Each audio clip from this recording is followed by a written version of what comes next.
I'm Megan English. I'm with O'Neill Interactive. We're going to be talking about website user experience today. I've been in the industry for about 17 years, so started in about 2005, right before all of the craziness happened, and have been in the business ever since. So we deal with, we do website design and development and digital marketing for home builders all across the country. So my friends at Tilson Homes invited me here, so if there's any Tilson fans in the audience, high five. So what we're going to cover today is really, are we beyond mobile? The title of the presentation is Beyond Mobile. So we're going to talk a little bit about just device and user experience and what consumer expectations are with your website. And then we're going to get into 5 key elements that you need to have on your website in order to have the best user experience and ultimately convert the web visit into a lead. So are we still talking about mobile? And I always say kind of. It's not just one device. We have by far seen an increase in mobile traffic over the past 5 to 10 years. But really what people are experiencing now, and I think the pandemic sped up this trend, is that we're looking at cross-device usage. So this is 2021 device usage pulled directly from builder clients that we work with.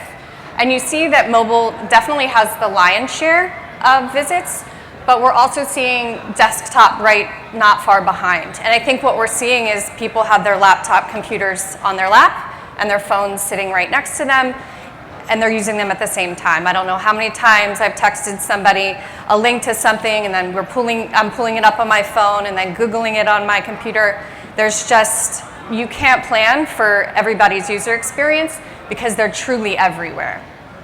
And it spans demographics too. I think at one point we were saying that the older buyer demographic does not use the phone as much as the younger, but that is no longer true. I think we see much more, it just crosses generations and demographics.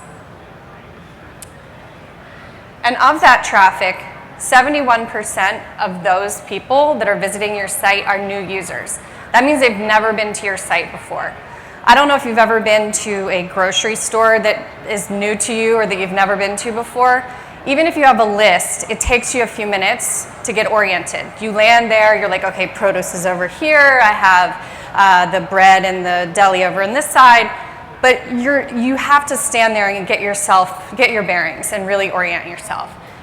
So we're trying to do that with user experience as well. We're trying to get the user comfortable and reduce the noise and let them find their way, because you're not there to tell them exactly where to go. We wish we could be, but that's another story. So what is UX? UX is short for user experience, and we use it in the development world to explain how the user interacts with your website. When I started in the industry, I worked for the New Home Guide. If anybody remembers the books that you would pick up in like grocery stores, Blockbuster, that's how long ago it was.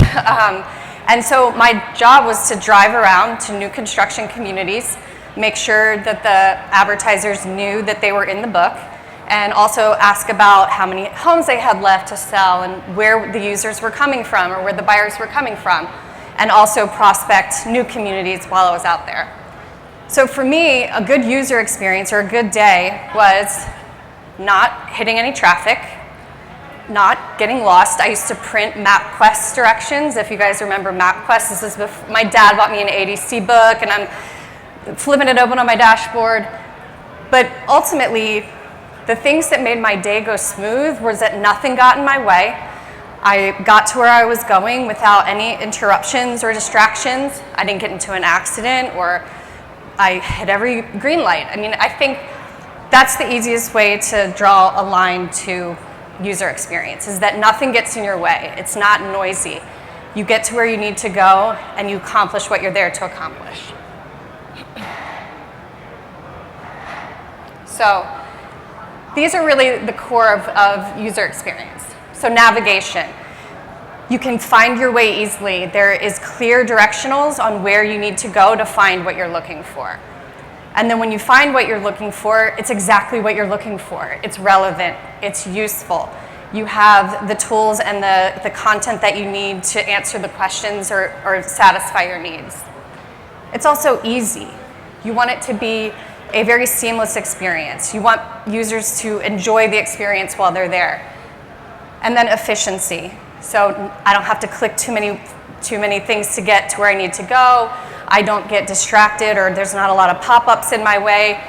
So efficiency and ease of use kind of go hand in hand, but you're really just trying to create the best, the quickest path to conversion. So if anybody's a fan of The Alchemist, Paulo Coelho is one of my favorite authors. And this quote is kind of how I see user experience. Elegance is achieved when all that is superfluous has been discarded and the human being discovers simplicity and concentration. The simpler and more sober the posture, the more beautiful it will be. So it's kind of elevated, maybe a little bit lofty for a website, but a lot of people liken that to the iPhone, that it's just intuitive, it's sleek, it's easy to use, it's beautiful. And that's how we view websites. We feel that they also have to have this simple nature to them, and when you can get the user focused and remove all distraction, their experience will be beautiful as well.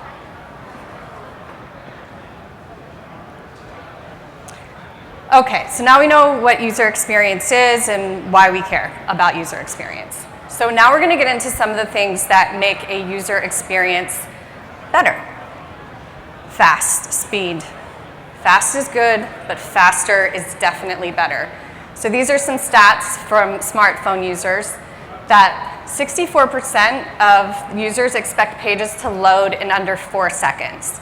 Now I'm going to pause for 4 seconds. That's the expectation. The whole site better be loaded. Nothing is getting in my way at that point. And then 74% of users said that they would abandon a mobile site if it doesn't load in 5 seconds. So they're just saying goodbye. They're like, moving on, this is taking me too long, in 5 seconds. And that's an eon in web world. You have to make sure that your pages are loading fast, because we all expect things faster. We actually pay premiums for things to be faster. Faster shipping with delivery. We download the premium applications for Spotify or Netflix so that we don't have to have any advertising. People just want to get from point A to point B without anything getting in their way and do it as quickly as possible. We are just impatient people. So even a 1 second delay will reduce your page views by 11%, decrease customer satisfaction by 16%, and reduce conversions by 7%.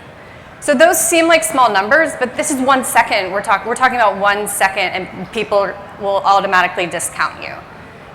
And then 40% won't complete the conversion if the website doesn't load in the first 3 seconds. And they'll bounce completely from the site. If once they click something, if they have to wait again, they're gone. So here are some things that you can do to improve your page speed. The biggest culprit is file size on images and videos. So you can use an online compression service. If you just Google reduce my image size, there is dozens of free tools that you can upload your images into the system, and they'll spit back out smaller versions that are still high quality or high resolution. Video content, you want to make sure you're hosting that on Vimeo or YouTube or another video platform instead of hosting them what we call natively on the site. Because video, while everybody wants it, it is death to page speed. It'll take way too long to load, particularly if somebody has a slow internet connection or if they're using an outdated browser. So you have to also find the right web hosting provider. So this is just a 99.9% uptime, just means that the server is running at optimum speed and your website isn't going to receive error messages for the users trying to visit. So you want to make sure that the website, that's a question that you can ask when you're going to a new website provider, is what their uptime is. And then just know your stats. I think to get off the ground, just knowing what your page load speed is and some of these metrics can really help you just get off the ground and get started. So pagespeed.web.dev is a Google tool that you can use to figure out your page speed. So you can type in your URL, it will spit out your load times for both mobile and desktop, and really just give you some information about what you can do to optimize those page speed.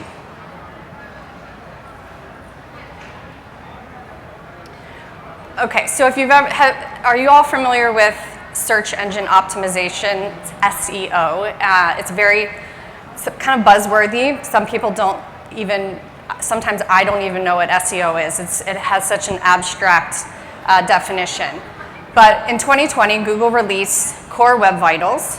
So what the heck are Core Web Vitals? Core Web Vitals are metrics that Google has instituted to measure your site's page performance.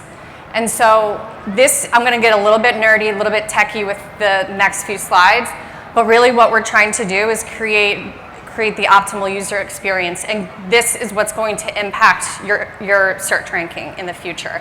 Google still cares about content, still cares about clean code, but really they recognize that we are impatient and that we don't want to wait.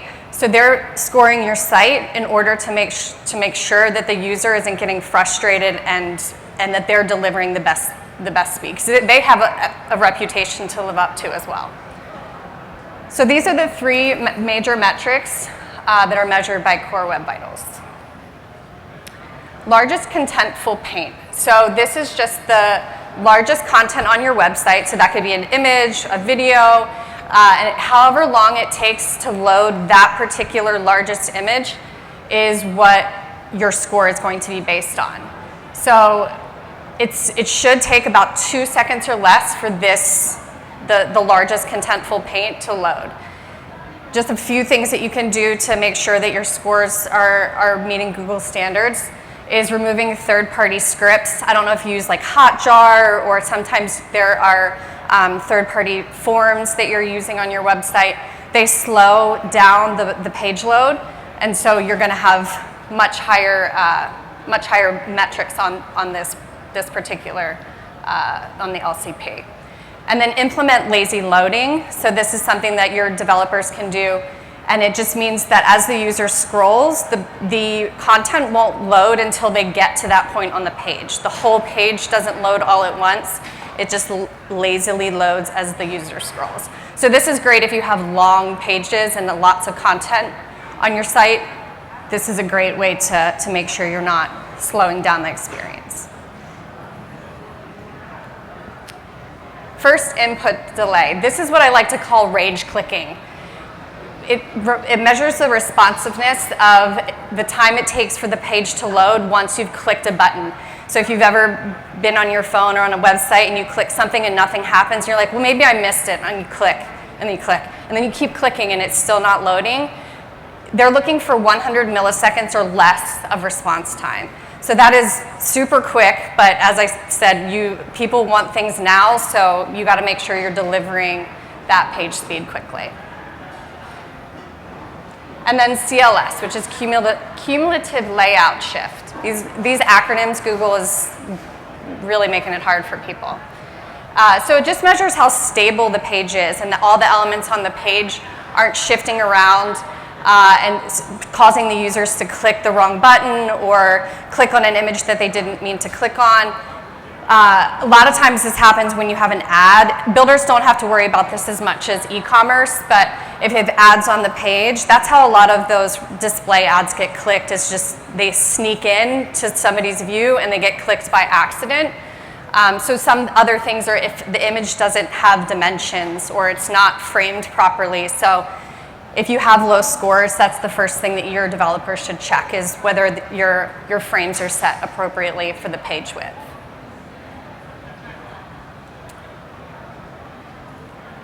So this colorful dashboard is what Google has provided for everyone to measure their scores.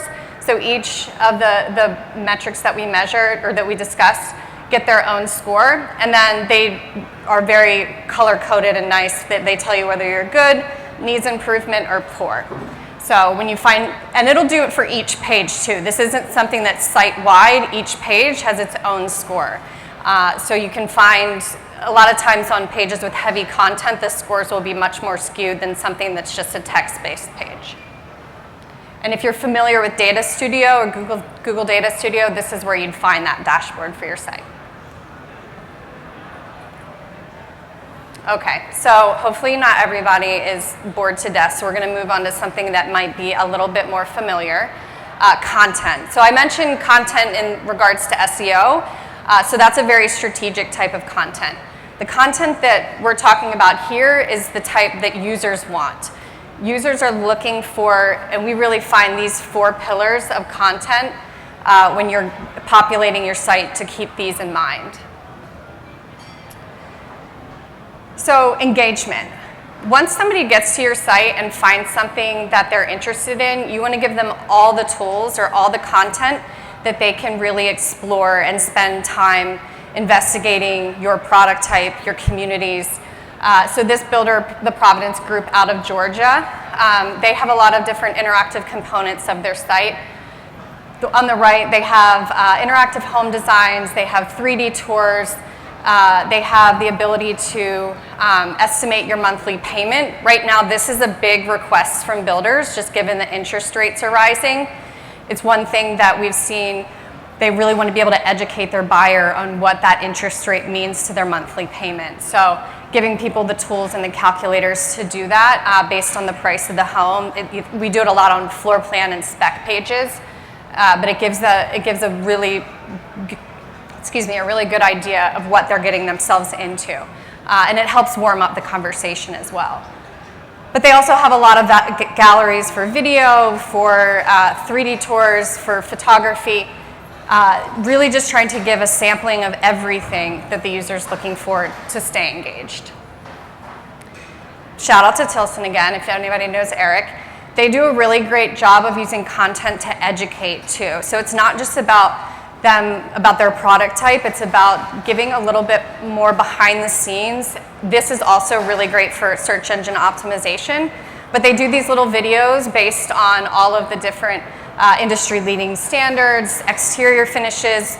So they have this as a whole library on the site that the user is able to go, browse, binge watch, if you will, some of these videos. It's not shown here, but Dawn and Eric also do a really great live series where they just they take calls from homeowners, they have a specific topic. It's really fun and engaging for the buyers, but also gives a really good view into what the builder's personality is like. I think that's key too with your content, because people trying to give them subtle cues of who you are as a builder, because really when somebody goes to the site, they're looking for their own needs. They're not really interested in who you are just yet. So that's when emotion creeps in. I think the home buying experience is very practical. You know where you want to live, you know what your budget is, you have maybe some parameters that you're looking for you and your family. But really what you're trying to recognize is that this is also an emotional purchase. It's a big purchase that some people never have the ability to afford a new home. So it's huge. So video is a great way to both induce that feeling of emotion and also give your brand a little bit of life. So both of those look like they're still, but that's moving video in the background. So if you were to go to crescenthomes.net, they're out of South Carolina, or abrazohomes.com, they are out of New Mexico. They have great video content that it's of their team and it's filmed by their team. The people on the bike, that's not stock, that is actually a family riding through a Crescent community with the homes in the background. I think that's where we find, especially with video, is that it's really hard, it's expensive to execute, and it has to feel authentic because the stock video just does not evoke the same emotion that real live produced video does.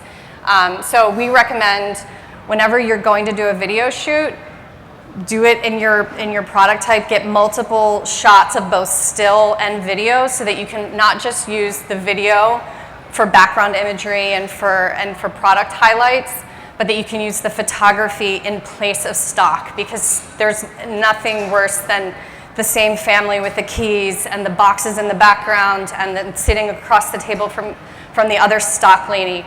So these are great ways to just really warm up your website without,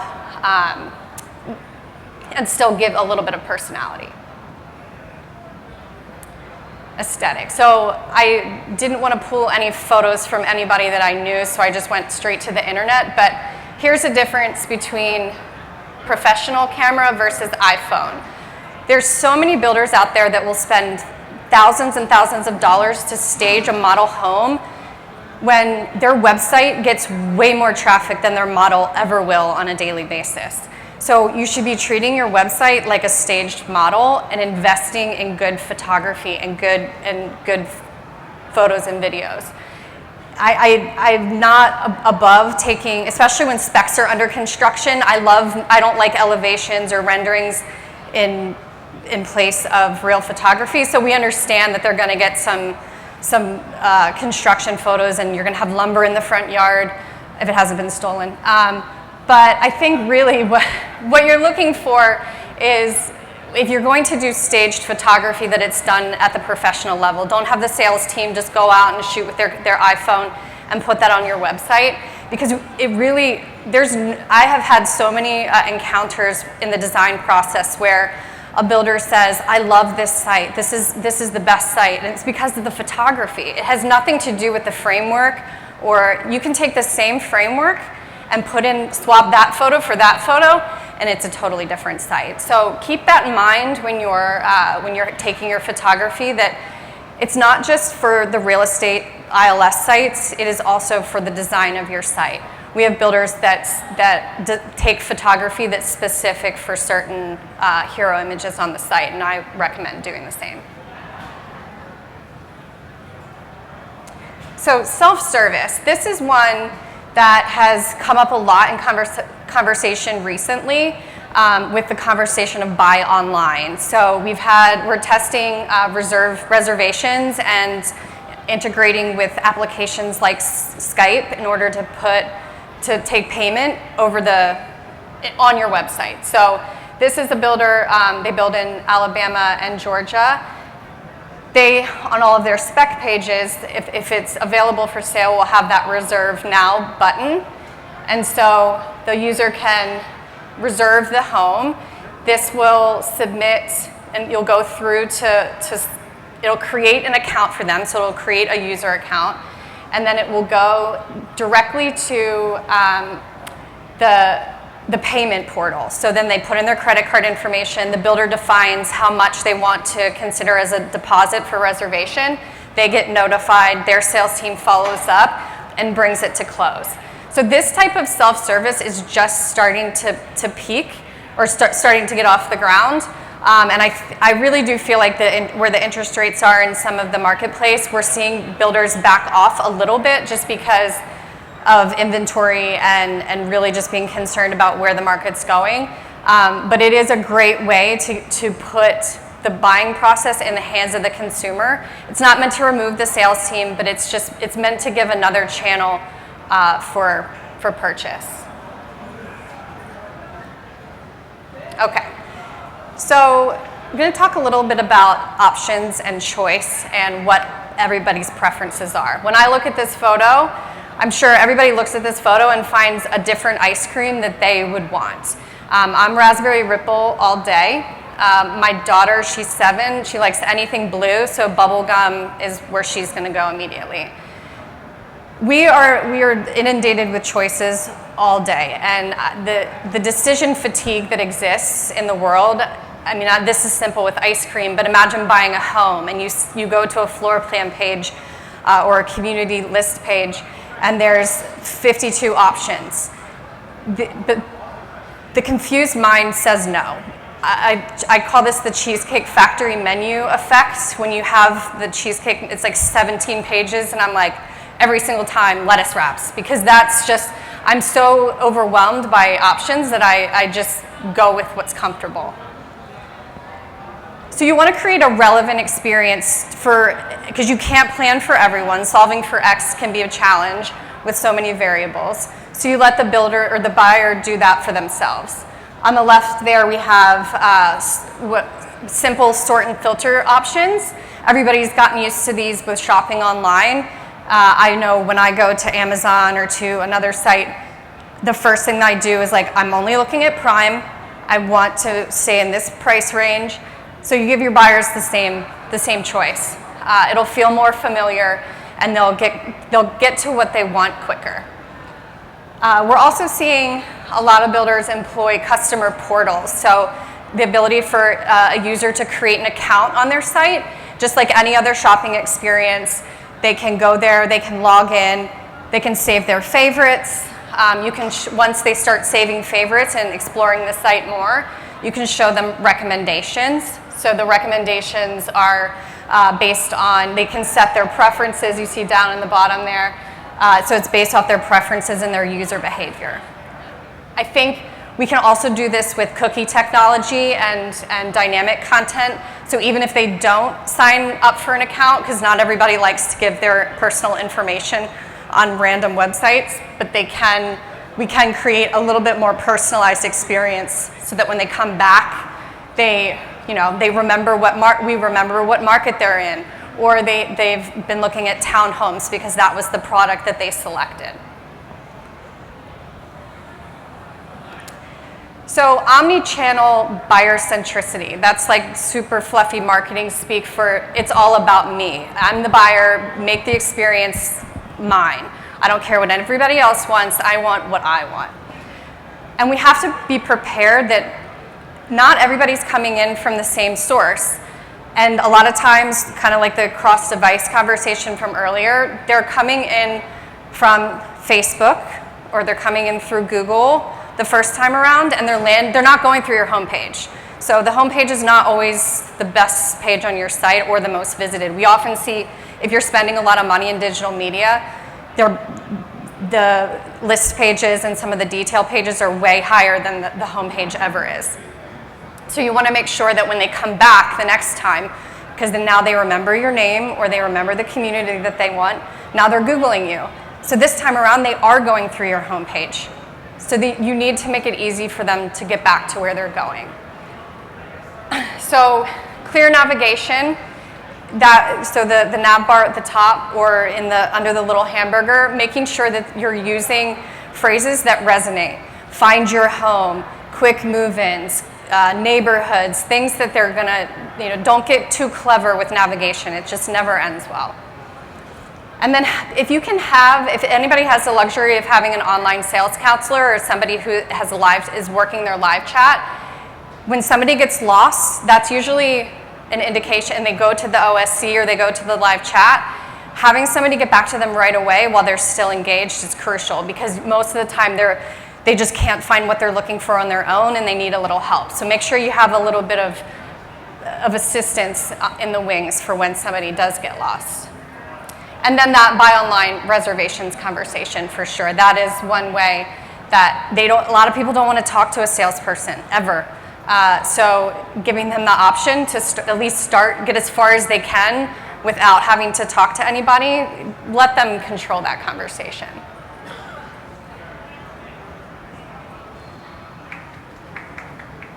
So there's always a balance between experience and goals. When somebody goes shopping or goes to a website, they want to feel like they've accomplished what they went there to do.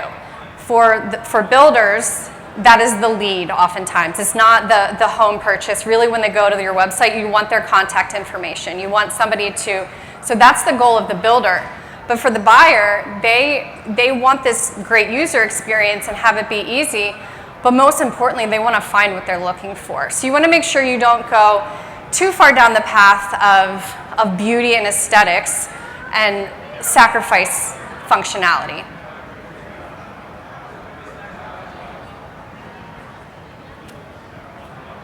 So just kind of to recap what we talked about, meeting the needs of your buyer's persona.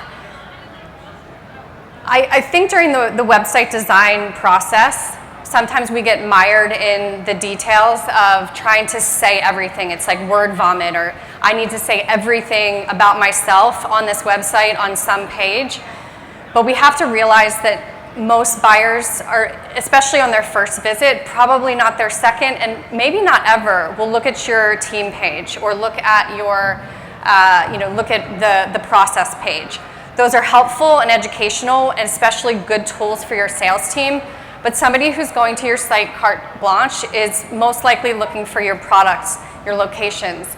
So funnel them there as quickly as possible. Don't waste your time on other noise.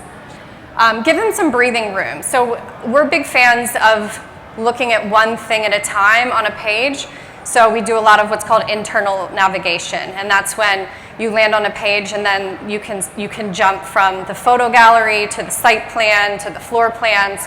Let them be their own guide and what they want to look for, but just make sure you're there to get them back to where they need to be. We talked about the navigation. That is crucial, and I think that with mobile, it's even tougher because you have much less real estate to work with. So you want to be as intuitive as possible and use plain language. And then the nerdy stuff is the engineering. So the engineering, as technical and as hard as it is to execute on your own, you really have to have a strong development team behind you in order to make sure that your pages are loading fast and that you're meeting the expectations of the user's demands. Any questions? Anything? Go for it.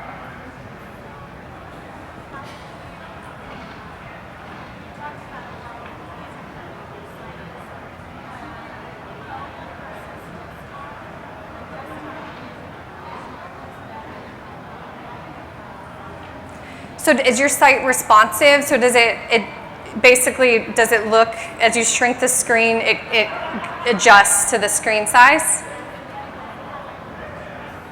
So it removes the pictures on the mobile version.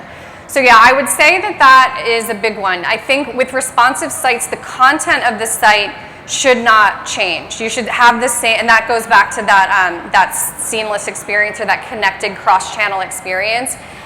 If you can, what you want is just to shift how it's delivered. Sometimes the images stack, or sometimes like maps, we have a tendency to hide maps because they are hard to use on mobile.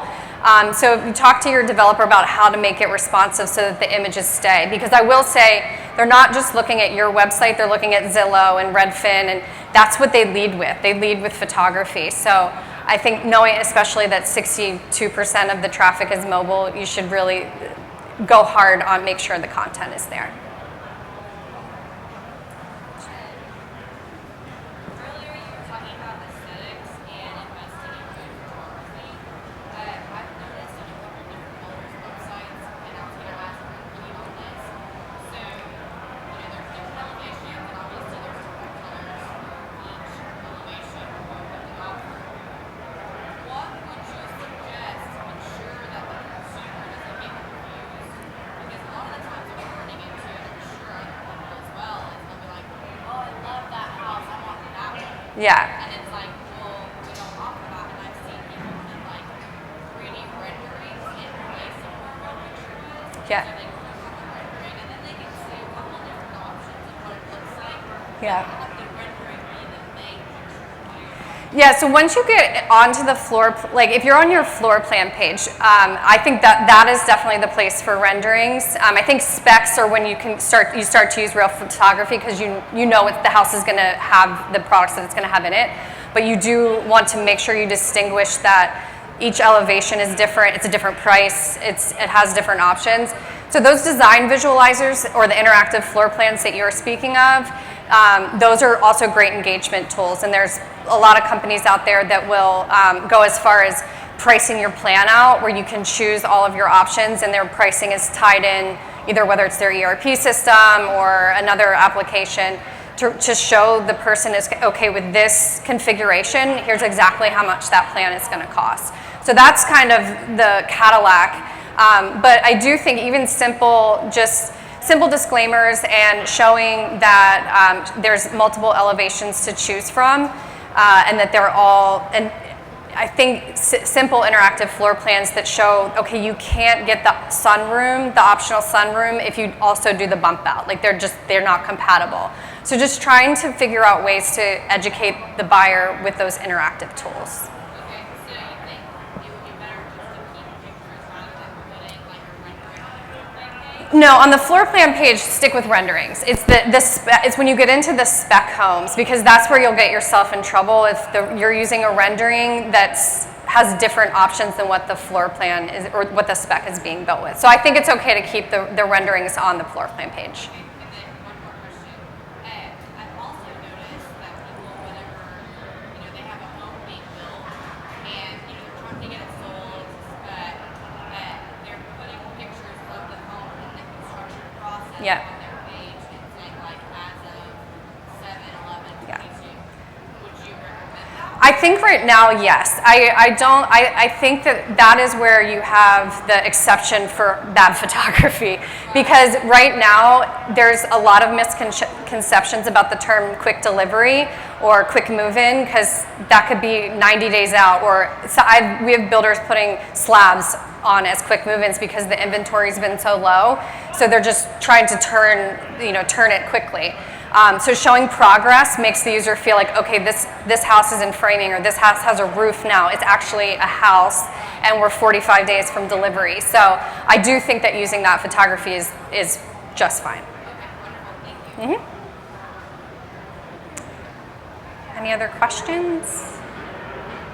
Awesome. Well, thanks for having me. It was great to be here. If you have questions, that's my email address.